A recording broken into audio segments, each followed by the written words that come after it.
Aguas familia, que en Coatzacoalcos la cosa está que arde, y no precisamente por el calorón. La gobernadora Rocío Nale cayó de sorpresa al puerto para dejarle claro a los malandros que el que la hace, la paga. Y agárrate porque en la Sierra de Zongolica el chapulineo está a todo lo que da. Los alcaldes mandaron a volar a Movimiento y Ciudadano y al Partido del Trabajo para irse a refugiar, pues ya saben a dónde, a Morena. ¿Qué otro partido? Y es que dicen los listillos que es por gestión, pero todos sabemos que sacaron el cobre para que le suelten el presupuesto. Y para rematar, la presidenta Sheinbaum ya les echó el ojo a los regidores que viven como reyes. Quiere mocharles la nómina porque dicen que en Acapulco o Monterrey hay más regidores que gente trabajando. Quédate, porque aquí no nos guardamos nada. Soy Rodrigo Croza y esto es el Noti Express. Arrancamos. Coatza en foco rojo.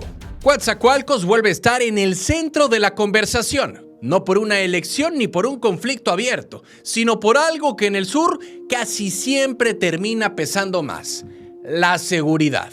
Y es que en una ciudad acostumbrada a vivir entre operativos, hechos violentos y anuncios de estrategia, cada visita del gobierno estatal tiene lectura política. Y esta vez no fue la excepción. La seguridad vuelve a marcar la agenda en Coatzacoalcos. Yo lo felicito porque son 2 meses y medio. Veo a Coatzacoalcos limpio.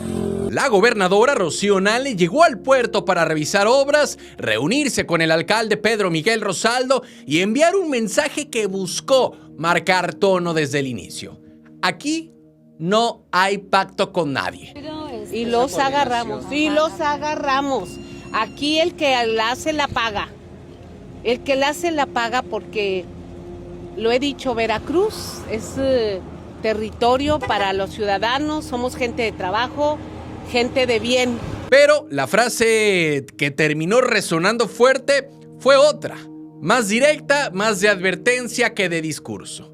Aquí el que la hace, la paga. Fue lo que soltó la gobernadora frente a medios durante su visita a Coatzacoalcos, una frase que en Veracruz ya se ha vuelto parte del discurso de seguridad, pero que en el sur siempre tiene eco especial.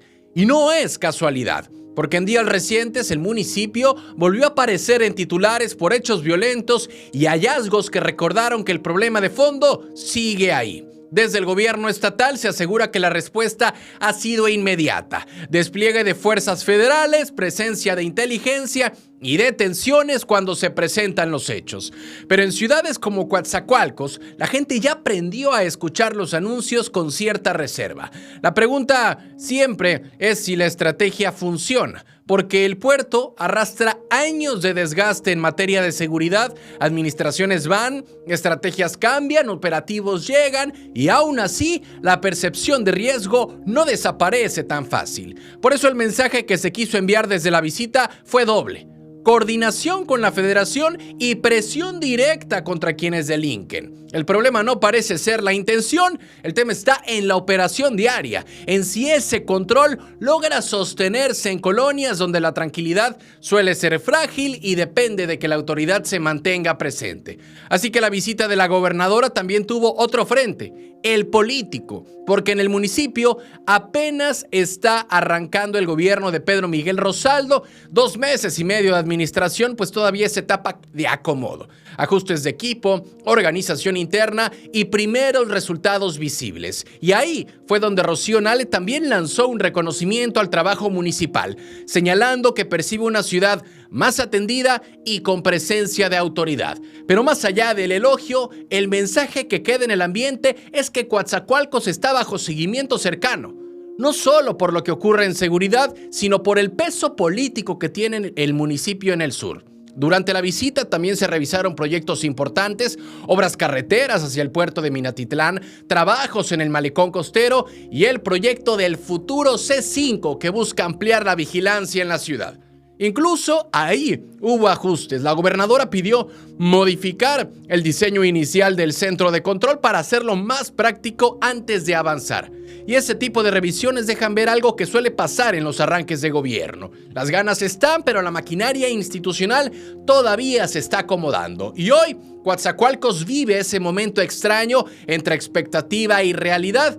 Hay presencia política, hay promesas de control y hay advertencias claras contra la delincuencia. La prueba real llega cuando bajan los operativos. Pero en una ciudad que ha escuchado muchas veces la frase que el que la hace la paga, la verdadera prueba siempre llega después, cuando los operativos se van y la vida cotidiana vuelve a tomar la calle. ¿Cansados de las mismas noticias de siempre? Con los mismos de siempre. Aquí lo contamos sin rollos, directo y diferente. Dale click a la campanita, suscríbete y entérate de lo que de verdad está pasando en Veracruz y en la política. Noticias locales. MC y PT se desmoronan. En la Sierra de Zongolica, la política rara vez hace ruido nacional, pero cuando los alcaldes empiezan a cambiar de partido en pleno ejercicio del poder, algo se está moviendo en el mapa político del estado. 2 presidentes municipales decidieron dar un paso que en la región no pasa desapercibido: dejar las siglas con las que ganaron la elección, apenas 2 meses de haber entrado a la administración, y anunciar su adhesión al proyecto de Morena. 2 alcaldes cambian de partido en la Sierra. 2 alcaldes que, hay que decirlo, no es un movimiento menor, porque cuando un alcalde cambia de bandera a mitad del camino o apenas arrancando, lo que está en juego no es solo la militancia, también es la relación con el poder estatal. Los protagonistas son Marcelino Tlaxcala, alcalde de Atlahuilco, quien llegó al cargo impulsado por Movimiento Ciudadano, y Misael García Cepagua, presidente municipal de Tequila, que había ganado la elección bajo las siglas del Partido del Trabajo. Ambos viajaron hasta Jalapa para buscar acercamiento con la gobernadora Rocío Nale y, de paso, confirmar públicamente su decisión de integrarse a Morena. La explicación oficial es sencilla: coordinación. Los alcaldes aseguran que trabajar cerca de los gobiernos estatales y federales puede abrir más puertas para sus municipios. Y cuando se revisa la realidad de la Sierra de Zongolica, el argumento encuentra terreno. Atlahuilco, por ejemplo, es uno de los municipios con mayores niveles de rezago social de Veracruz. Gran parte de su población pertenece a comunidades originarias y las carencias siguen marcando la vida cotidiana. Servicios limitados, infraestructura incompleta y comunidades que todavía esperan obras básicas. La apuesta es acercarse al poder estatal, el cual está encabezado por Rocío Nale. Y desde esa lógica, el alcalde Marcelino Tlaxcala plantea que su decisión tiene más que ver con gestión que con ideología. Dice que el objetivo es conseguir respaldo institucional para proyectos que ayuden a cerrar esas brechas. En Tequila, el diagnóstico es parecido, pero el problema más urgente tiene nombre concreto: carreteras. El alcalde Misael García asegura que la conectividad entre comunidades sigue siendo uno de los principales obstáculos para el desarrollo de la región. Por eso el plan que están empujando tiene que ver con pavimentaciones de concreto hidráulico y mejoras en caminos que permitan conectar mejor a las localidades de la sierra. Algunos proyectos ya fueron presentados ante las dependencias estatales, incluida la Secretaría de Infraestructura, aunque, hay que decirlo, todavía no hay respuesta definitiva. Los 2 alcaldes insisten en que su decisión no fue producto de presiones políticas. Aseguran que se trata de una determinación tomada tras analizar el rumbo de las políticas públicas en el estado, pero en la política veracruzana, los cambios de camiseta siempre se leen de más de una forma. A veces es convicción, a veces es estrategia y muchas veces tiene que ver con algo más práctico: la necesidad de que los municipios no queden aislados cuando buscan obras, presupuesto o respaldo institucional. En la Sierra de Zongolica, el movimiento ya está hecho. 2 alcaldes dejaron sus partidos y ahora se suman a Morena. ¿Convicción política o gestión municipal? Esa es la gran pregunta que queda en el aire. No es solo cuántos más podrían seguir ese camino. La verdadera pregunta es si este tipo de reacomodos políticos realmente se traducen en más obras y menos rezago para una de las regiones que más lo necesita en Veracruz. Noticias locales. Sheinbaum quiere menos regidores. Después de que se cayó la reforma electoral en la Cámara de Diputados, desde Palacio Nacional salió otra jugada. No por la vía electoral, sino por la vía del dinero. La presidenta Claudia Sheinbaum plantea ahora un plan B que pone la lupa en otro lugar: cuánto gastan los congresos locales y cuántos regidores y síndicos hay hoy en los ayuntamientos del país. Ahora el debate es el tamaño del gasto. La pregunta que abre el debate es simple, pero incómoda. ¿De verdad se necesitan tantos cargos políticos para que funcione un ayuntamiento? Bueno, la idea central del planteamiento es reducir lo que desde el gobierno federal llaman privilegios en el uso de recursos públicos. ¿Cómo?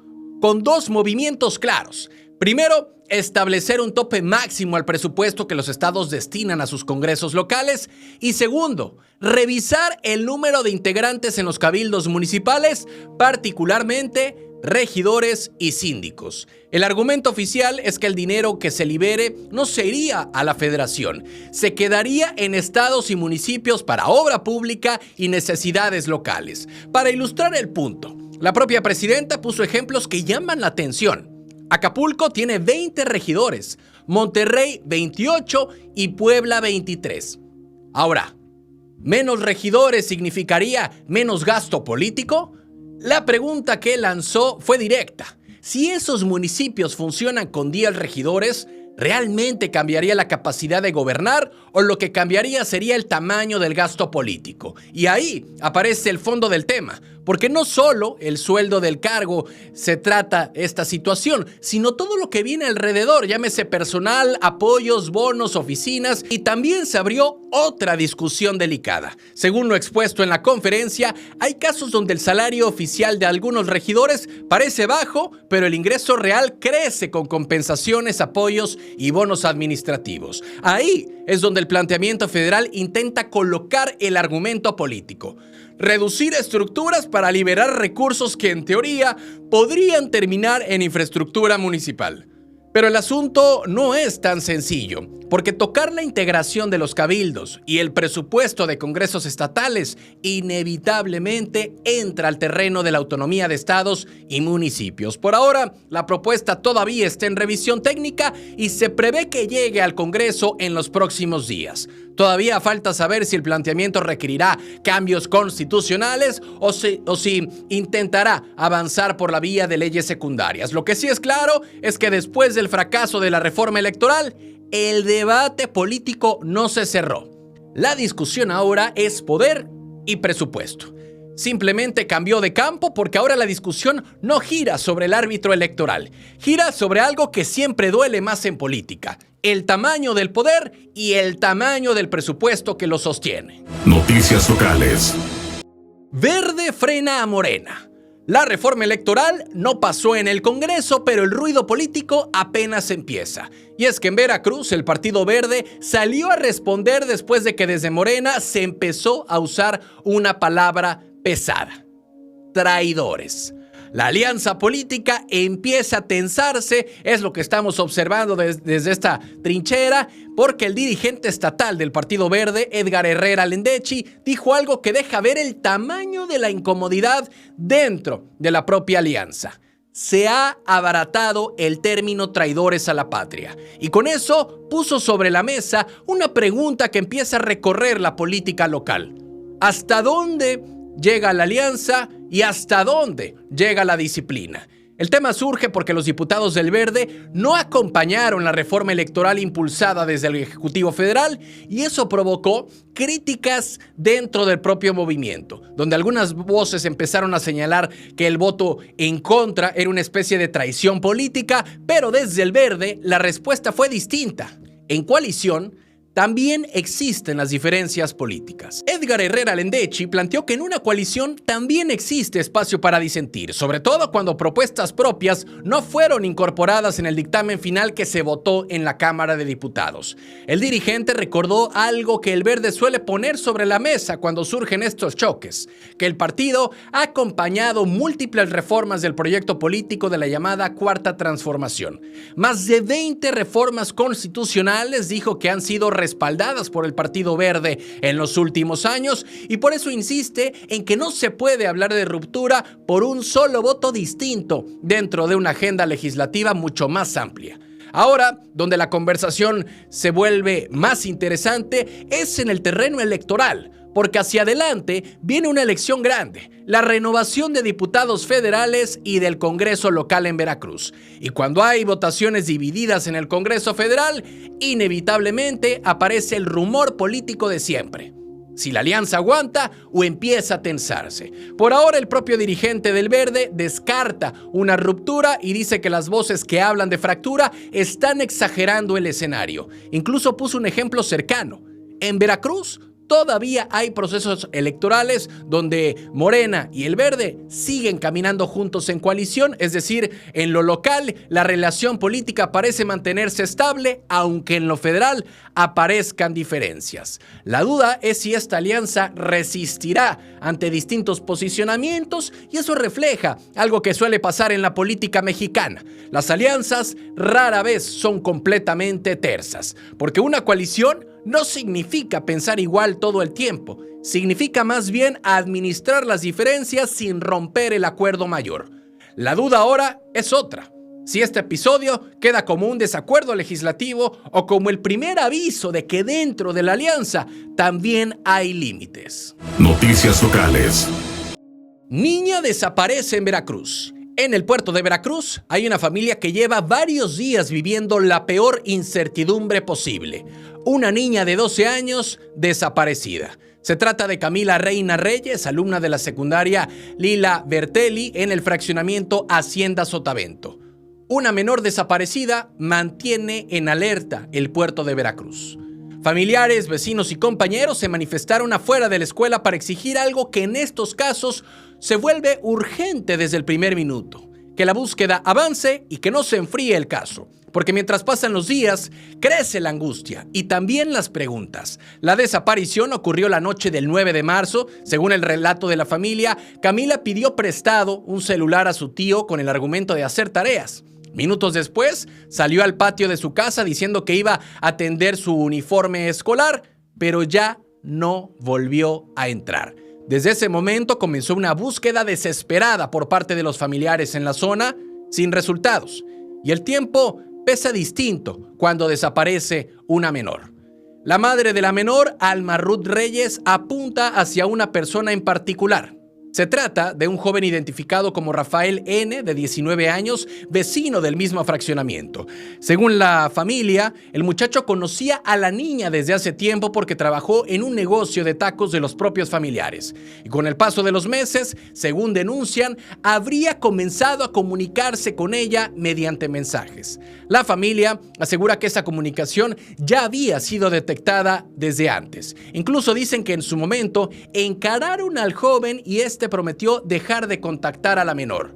Pero con el tiempo descubrieron que los mensajes continuaron. Por eso ahora, tras la desaparición, el temor de los familiares es que Camila haya sido engañada o manipulada para salir de su casa. El caso ya fue denunciado ante la Fiscalía Especializada y, sin embargo, la familia señala que hay pasos de la investigación que siguen pendientes. Uno de ellos es la autorización judicial para obtener el registro de llamadas del teléfono involucrado, lo que podría ayudar a ubicar movimientos o contactos recientes. Mientras tanto, vecinos y comunidad escolar advierten que seguirán presionando para que la búsqueda no se detenga.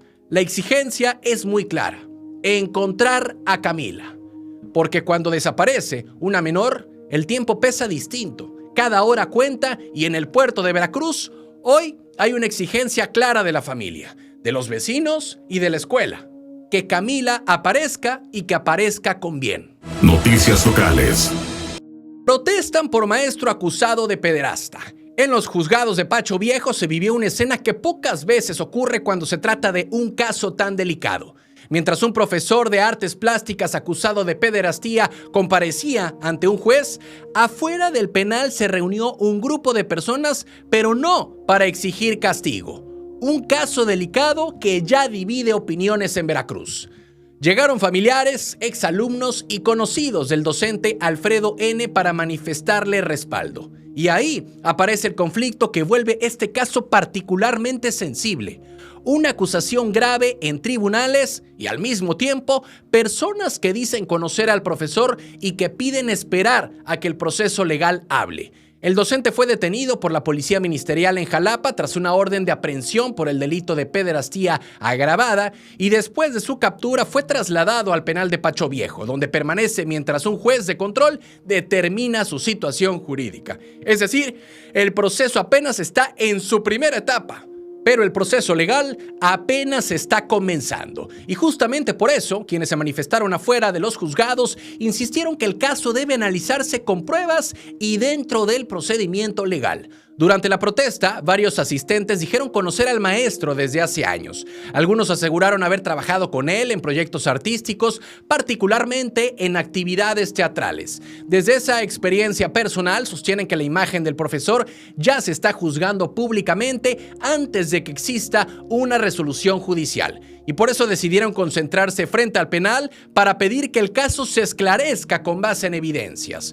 Y otro punto que mencionaron durante la manifestación fue la difusión de algunas versiones iniciales del caso. Entre ellas, reportes que señalaban que el profesor se habría mantenido oculto tras iniciar la investigación. Personas que participaron en la protesta rechazaron esa versión y afirmaron que el docente continuó participando en obras de teatro durante los últimos meses. Incluso señalaron que recientemente seguía activo en montajes escénicos y también mencionaron que existe inconsistencias en algunos datos que han circulado públicamente. Por ejemplo, la identidad de quien habría presentado la denuncia o la forma en que se habrían realizado audiciones dentro del proyecto teatral donde colaboraba el maestro.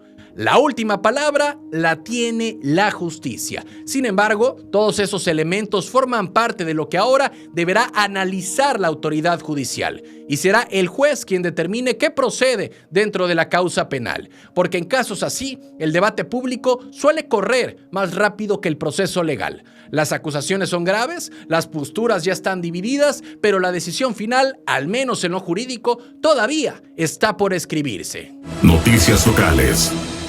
Finanzas apaga el incendio. En Veracruz ya empezaron a aclarar de dónde salió el dinero para los camiones Zulúa y Quetzali que circulan en la zona conurbada y el sur del estado. El secretario de Finanzas aclaró con el medio La Silla Rota Veracruz que las 202 unidades se pagaron con dos bolsas distintas: recursos estatales provenientes de la verificación vehicular y un fondo federal ligado a la actividad petrolera. Y con eso buscó cerrar una duda que ya empezaba a crecer, porque el tema no era menor.